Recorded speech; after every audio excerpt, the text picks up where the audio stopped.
Well, hi. Hey, are you troubled by our culture's view of success?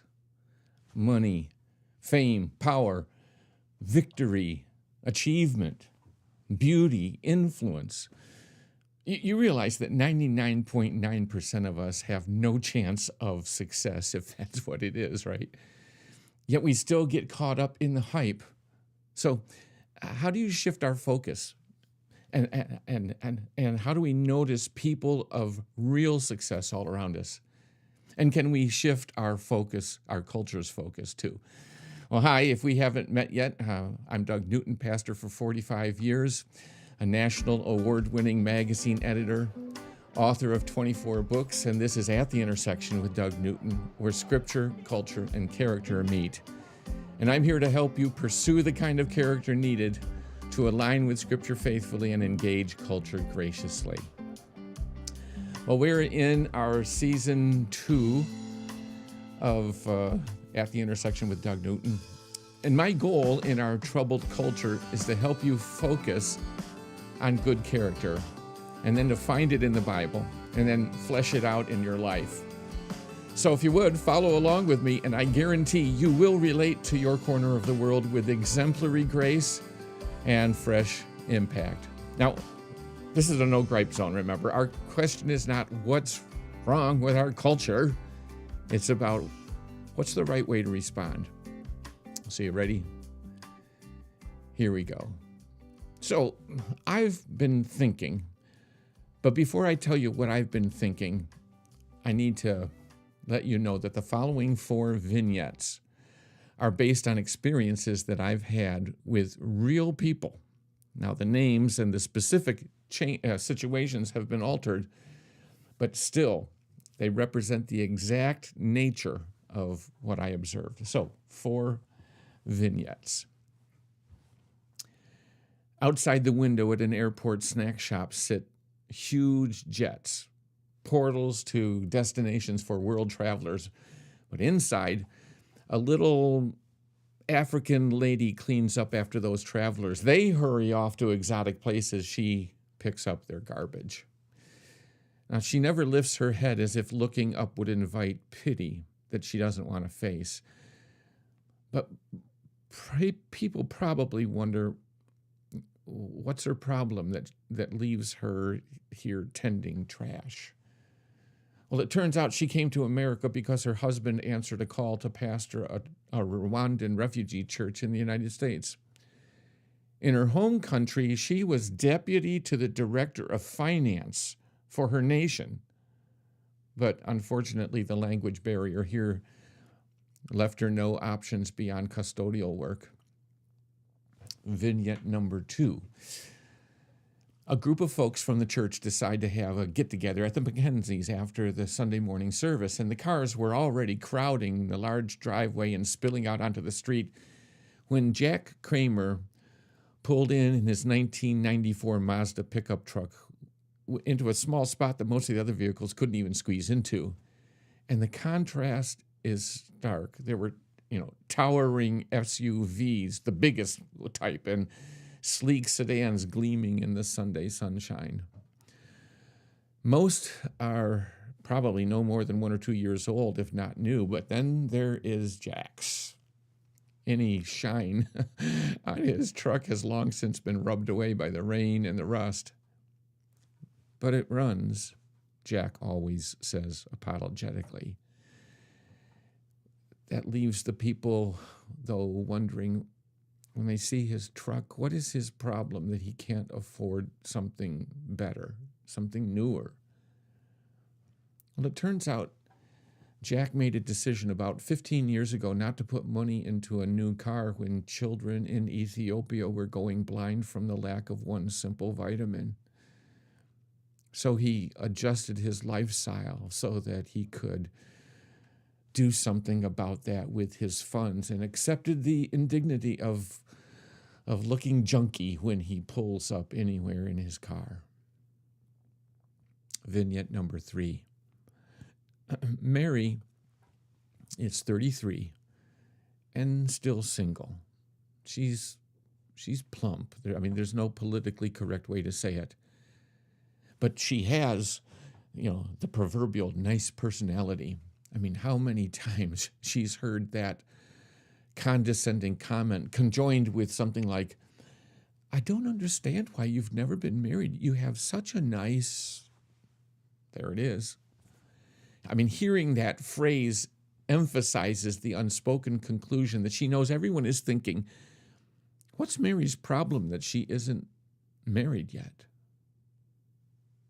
Well, it turns out that Mary has been willing to wait, to refuse the cultural expectation to be married and satisfy her longing for companionship.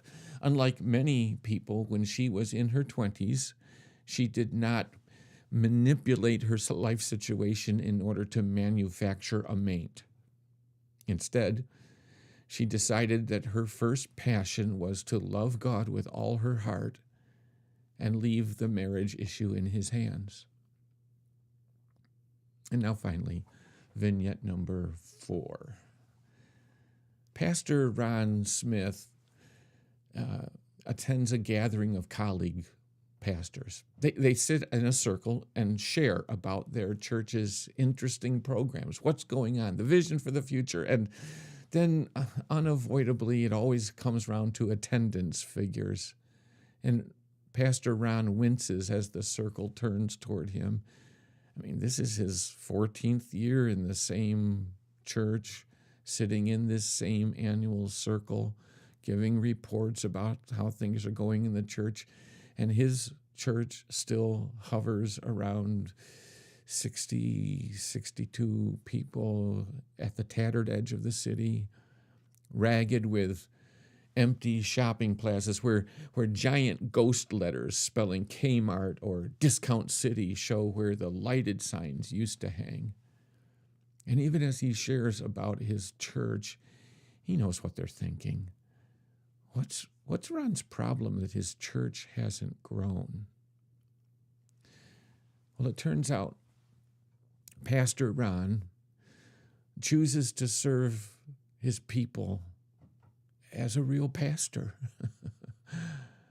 He serves them, and these people who often fall through the cracks of most churches. I mean, their personal problems and social awkwardness require a tremendous investment of time and love just to walk with them. And I mean, every year he sees significant growth in the lives of maybe 2 or 3 or 4 of his folks, but then, they often move on to new opportunities and locations, which are made possible by the steady improvement in their lives.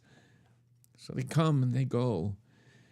Over the years, if people knew, and he probably hasn't even counted, more than 185 people have cycled through his small church's transformational ministry.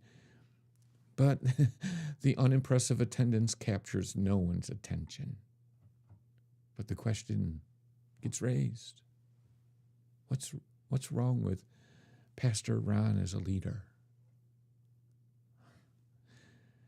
We live in a success-oriented culture, right? A culture that defines success in very narrow terms: advancement, productivity, accumulation. And when the efforts of people cannot be measured in those terms, they just do not look successful to us. And we assume that something must be wrong. I spoke at a large gathering of pastors years ago. Many of those pastors served small churches of maybe 50 people. And I love and always have cared and have been a small church pastor. And I had just finished making a statement that went this way: most pastors of small churches feel like failures if their churches don't grow. When a pastor at the back spoke up loudly and said, that's because they are. If their churches don't grow, they are either stupid or incompetent or both. Whoa. I mean, this form of bigotry, success bigotry, is perhaps more subtle than racial bigotry, but it is just as prevalent. It is a bigotry that blinds us to the worth of wonderful people all around us who every day dive into their world and never make a splash. People who wake up every morning and care about their families, loan tools to their neighbors, go to work, do their jobs faithfully, make small strides toward improving their community or neighborhood, help at the church work days. But we see right past them as we scan the crowd for those who rise to heights of notable achievement. But there is a different success. There is an unsung success of those people who live lives of just faithful work and service and quality character, who, however, accept the indignity of living in a world committed to a shallow view of success, who are surrounded by messages and images that remind them of what they are not accomplishing and not accumulating and not achieving. They expect to go unnoticed in this world where someone can whistle the Star-Spangled Banner through their left nostril and get 1 million meaningless views on TikTok. And they know it. Yet they keep making the daily choices to be faithful where they are and faithful to the people that they are responsible to love and serve. Unsung success. But what can we do to change this injustice? For this is real injustice. To be worthy of recognition, praise, and gratitude and receive none? Do we seek funding for a new government program and work through the system? Do we make up placards and protest on behalf of a new neglected class of people? Or what? What do we do? How about we do something like this? Starting with, we recognize something that Jesus said that applies in a roundabout way even here. He said at one point, the poor you will always have with you. In other words, he was pointing out there's a certain amount of inevitability about people's status in life, their state, their condition. And so in light of the unlikely wholesale cultural redefinition of success, it's likely not going to happen. You and I, in our own unsung ways, we can nudge our small worlds towards singing the praises of this praiseworthy class of people. We can do that. So how do we nudge? How do we nudge in that direction of showing where success really is being lived out? Well, let me give you two thoughts. And the first one, I just put it this way, just speak up. Speak up. And what do I mean by that? Well, let's just look at Jesus. Jesus did this frequently when he came across people who succeeded in being more loving or more generous or more faithful or more bold than the people around them who were hailed as noteworthy people. I mean, he was doing this all the time. Have you noticed? For example, he did it with that woman who anointed his feet with perfume. She was in a home of a fairly wealthy person, a person who, in the eyes of others, has achieved success. And there she was at his feet with perfume and wiped his feet with her hair. And the elite in that moment ridiculed her. But, and I love this, Jesus couldn't let that go. He couldn't let it go. He couldn't let her go unsung. And so he spoke up against the arrogant attitude to set the record straight. He said, "Do you see this woman? I came into your house. You did not give me any water for my feet, but she wet my feet with her tears and wiped them with her hair.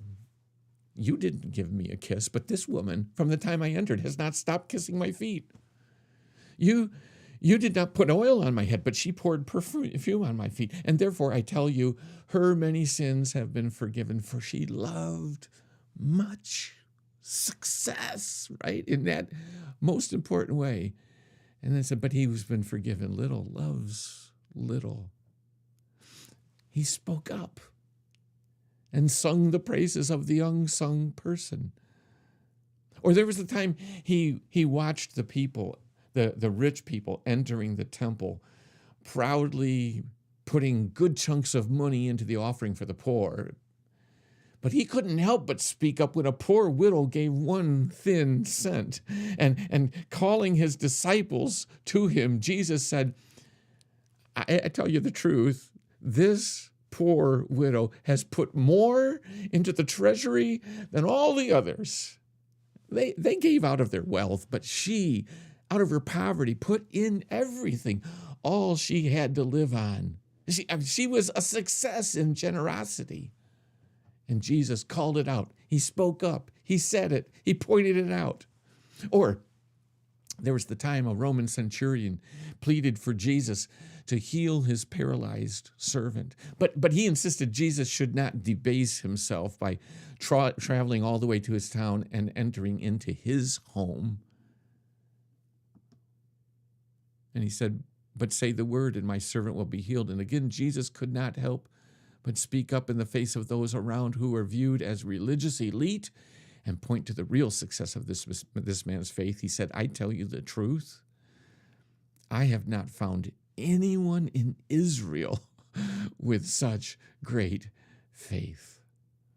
And, I could go on and tell about more people where Jesus did that. That's what he did. When the world saw success in ways that left truly successful people in the shadows, Jesus shined a spotlight on them and sang their praises. That's what we should do as well. Fine, we can look at the success of athletes and musicians and leaders of all sorts, but and try to sort of turn the people's attention somewhere else, but we're not going to spark a tectonic shift and change the world's view of success. But what we can do is keep our eyes peeled virtually every day, as if on mission, to notice people who deserve praise and gratitude and call them out into the light for a moment of honor. That's how we do to shift the atmosphere. If enough of us do that, we just might at least rock the world of one former deputy of the director of finance pulling out a trash bag at the airport. So we got to speak up. We got to find those situations where we can call attention to those of unsung success. Now, I said I had 2 things that we could do. That's only one thing, right? Well, that's because the second thing is more of an attitude that we've got to have going on that is going to help us to say those things in that moment, an attitude that we need to adopt, a Jesus attitude. I'm going to share that with you in our weekly segment. You've got to be kidding. And I'm not hearing that. Where is it? There it is. You've got to be kidding. See, this is the segment where we encounter things that we read in the Bible that often leave us saying, whoa, you've got to be kidding. And in that regard, here's my verse for today. The Bible says in Philippians chapter 2, verse 4, and this is from the New International 1984 version, it says, each of you should look not only to your own interests, but also to the interests of others. That's how it puts it in the NIV. It also says it pretty much like that in the English Standard Version and, the King James, the New King James. And, off the bat, each of you should look not only to your own interests, but also to the interests of others. Sure, obviously, that's the case. Yeah. So where's the you've got to be kidding reaction to that? I mean, there really isn't one, is there? Because it makes perfect sense. Look not only to your own interests, but also to the interest of others. But unfortunately, the way that the NIV 1984, the ESV, the King James, and so many others translate the Greek is by putting 2 words in there that are not really in the Greek. You want to know what those 2 words are? Only and also. Now listen to what it says when we take those words out. Each of you should look not to your own interests, but to the interests of others. Whoa, you've got to be kidding. What do you mean not to look at my own interests? Each of you should look not to your own interest, but to the interest of others. And in fact, the New International Version, the more recent version, kind of fixes that problem. Here's what that version says. I've got it here. Don't do anything for selfish purposes, but with humility. This is the preceding verse. Think of others as better than yourselves. And then it goes on. Instead of each person watching out for their own good, watch out for what is better for. Oh, wait a minute. That's the CEB. I forgot well, I misplaced it. Sorry about that. I thought I had it printed out here. Oh, no, I do. Silly me. The NIV, the newer version, says, in humility, value others above yourselves, not looking to your own interest, but each of you to the interest of others. See, I think they got it right now. But you see, what would possibly be the reason that we would want to keep the only and the also in there? Well, we don't want somebody to tell us each of you should look not to your own interest, but it softens it, doesn't it say each of you should look not only to your own interests. You go ahead, look all to your own interests, all you want. Just also include the interests of others. But no, the newer NIV, I think, has it right according to my Greek New Testament. I'm not a Greek scholar. However, I can read it and I can interpret it with some helps from Greek vocabulary and dictionaries and grammar and so forth. But here, I already read it, but this was from the Contemporary English Bible that puts it this way. Don't do anything for selfish purposes, but with humility. Think of yourselves as better. Think of others as better than yourselves. Instead of each person watching out for their own good, watch out for what is better for others. Now, and it goes on to talk about Jesus, giving up everything to become a servant, to die for us. So, I mean, that's the context here. And by the way, it's not just a new thing. It's not even just a Jesus thing. I want you to know that this attitude, this spirit goes all the way back into the Old Testament, long before Jesus, because it's a God thing. It's a God kind of love thing. And it shows up particularly when the people of Israel were about to cross over into the promised land, to get their inheritance, to be able to have this land flowing with milk and honey of prosperity and abundance that God was going to give them perpetually. And you might remember that as God was about to give out portions of the land to tell them where all the different 12 tribes were supposed to settle, on the east side of the Jordan, just before they crossed, he actually gave a portion of land for 2.5 of the tribes. That's where they were going to settle. They weren't going to have to be on the west side of the Jordan, where there were other countries, other nations, other armies over there. Theirs was on the east side. No battle required. But here's what God said through Joshua. He said, but all you brave fighters organized for war. He's talking to these 2.5 tribes, the Reubenites, the Gadites, and the half tribe of Manasseh. The Lord has given you the east side of the Jordan, but all of you brave fighters organized for war must cross over in front, going into battle, and you're going to be out front. You're going to be the lead people in front of your fellow Israelites. You must help them until the Lord gives a rest like yours to your fellow Israelites, and they too take possession of the land that the Lord your God is giving them. Then you may return and take over the land that belongs to you. Does that not sound a whole lot like, don't look it for your own interests, but look at what's better for others? God is saying way back here in the Old Testament, long before Jesus' own example, I want you to make sure others get the very thing that you're getting. You make sure you do that. Make sure they have that. I mean, I just think that's beautiful. That's wonderful. And so the unsung success, people who are in the shadows because they don't measure up to the world's sense of success. Our attitude should be the same as Jesus and the same as what Joshua was telling the 2.5 tribes. Care about the very things that probably you have some measure of success in and some recognition. You probably have some opportunities and advantages for people to be able to look at you and congratulate you, to show gratitude toward you. You probably do have a kind of that sort of possession and that kind of experience. The attitude that would make us speak up is this attitude that says, I'm commissioned by God to help others who don't have that get what they need, get what they deserve. So I'm going to speak up. I'm going to look for those, and I'm going to draw attention, if in no other way than just personally affirming them and saying, I see what you're doing.